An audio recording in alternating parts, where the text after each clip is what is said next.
talk to you about resilience. Resilience is getting back up when something gets you down. Whee! So, if you get knocked down in this obstacle course I call life, you can bounce back. That's why I'm bouncing here today, so I can show you that it's possible to keep on bouncing no matter what life throws at you. Wah! Still bouncing. Nothing's gonna stop me now. Ooh, ice cream truck. Okay, now nothing's gonna stop me. Oh wait, I need this for balance. Oh no. Oh no. Okay, wait, no. Whoa! Okay. No more distractions. No more mistakes. I am in it for the long haul for sure this time. Nothing's gonna keep me from bouncing.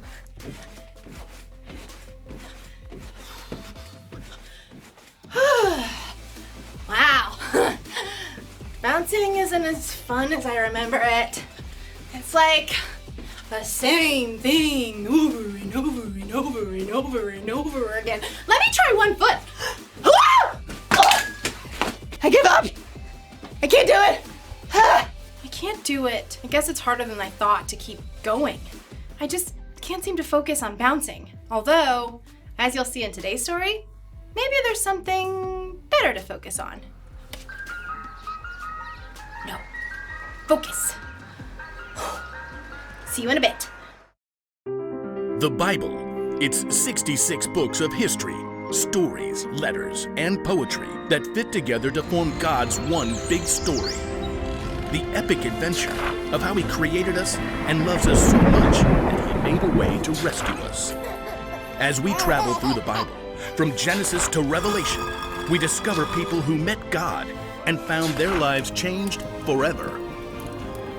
Inspired by the book of Hebrews, chapter 12, verses 1 through 3. Allie shoved her swimsuit into the bag along with the towel. Where are my goggles? Mom was trying to hold Allie's younger brother, Jack, as she wrestled shoes onto his feet. Check the laundry room. You dumped your swim bag there. Dumped your swim bag there. Dumped your swim bag there. I get it already. Allie. I know, Mom. It's just what Jack does. Dumped your swim bag there. Allie bit her lip to keep from snapping back and ran to the laundry room. It was her biggest swim meet of the season, but Dad was on a business trip and Mom had snagged some big appointment for Jack with some new doctor. Grandpa will be here in 2 minutes to pick you up. I'm putting Jack in the car. Good luck with that. Allie snagged her goggles and threw them in her bag. Of course, Jack was melting down again. This new doctor's appointment wasn't part of his regular routine. No one cares about my routine. Allie lugged her swim bag out the door to see Grandpa's beat-up Jeep behind Mom's minivan. Mom was trying to strap Jack into his seat, but he was flailing and flapping his hands. Rex, Rex, Rex, Rex, Rex, Rex, Rex, Rex. Rex Rex was one of Jack's gazillion toy dinosaurs. He spent hours lining them up and he could recite all of their names, pterodactyl, ichthyosaurus, and yet he couldn't manage a simple hello. Allie, could you run back in and grab Rex Rex? No, wait, I'll do it. I've got to lock the door. Mom flew past Allie on her way back in and planted a kiss on her cheek. You'll do great at the meet, sweetie. I love you. Allie waved goodbye to Jack as she passed the van, but he wasn't paying attention. Sighing, she hopped into the Jeep beside Grandpa. Hi, Papa. Hi, Angelfish. All ready to swim? I guess. Allie's mom tore out of the house, carrying Rex Rex, rawr, and made a beeline for the minivan, calling out to Grandpa and Allie. Thanks so much for doing this. It all happened last minute. Grandpa and Allie waved goodbye, and the Jeep backed out. You doing okay? Yeah, Who's this fancy doctor? I don't know. He's some autism expert, and there's usually like a 6-month wait to see him, but Mom got a call an hour ago to come.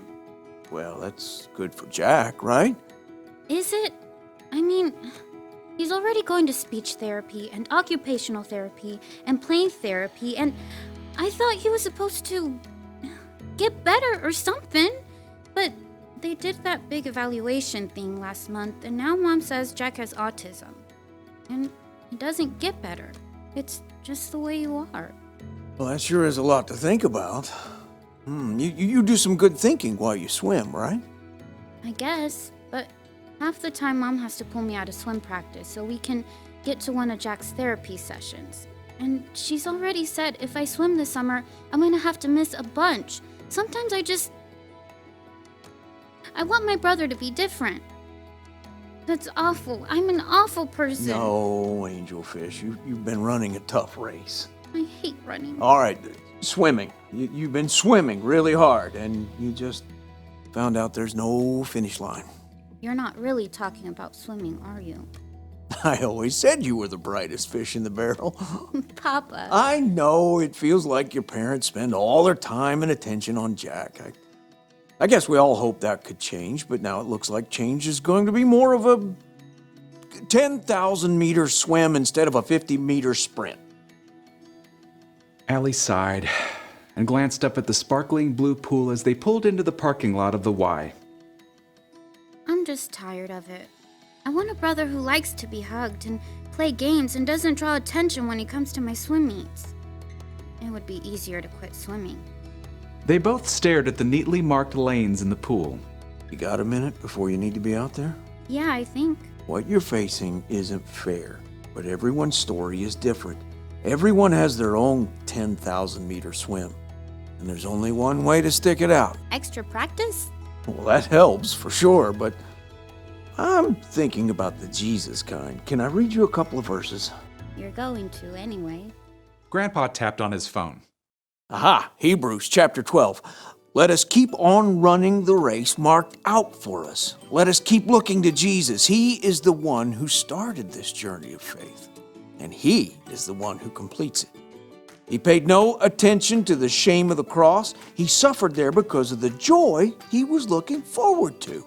Then He sat down at the right hand of the throne of God. He made it through these attacks by sinners, so think about Him.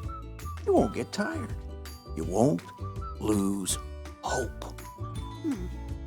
I never thought about all that stuff Jesus went through, like running a hard race. You think he swam too? Didn't need to, 'cause He could walk on water. Jesus paved the way for us.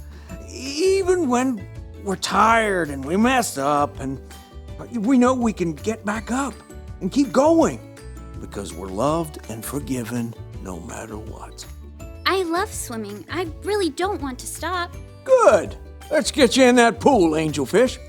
Allie smiled and hopped out of the Jeep. She found she felt a little bit lighter. Light enough to swim extra hard. Light enough to finish her final swim of the afternoon with a personal record. Amazing swim, Allie. Swim, Allie, swim, Allie, swim, Allie. Allie wiped water from her eyes to see Jack and Mom cheering near the gate.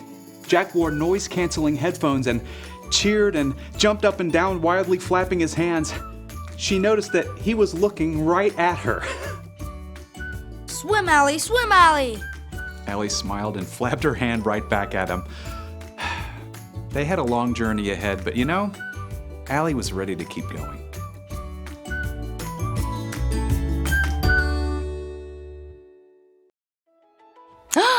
Sometimes life isn't easy. You can get distracted by things that don't matter. Sometimes things you don't expect make you stumble. And then there are times you make choices that just aren't wise. You want to keep going, but you can't seem to focus. That's why the writer of Hebrews wrote, "Let us keep looking to Jesus. He is the one who started this journey of faith, and He is the one who completes this journey of faith." Following Jesus can be like running an obstacle course. The goal is to obey God, to love God, and to love other people. You'll mess up along the way, you'll break the rules, you'll say and do things that aren't loving, you'll be selfish, but you can't let your mess up stop you from trying again. Remember, Jesus has already paid the price for all our sins, all our mess ups. When He died on the cross, He did that for you because that's how much He loves you. So whenever you feel like giving up, think of Jesus. The one thing to remember today is this: keep going because of what Jesus did for you. It feels so good to be back! Nothing's gonna stop me this time! Why do I keep saying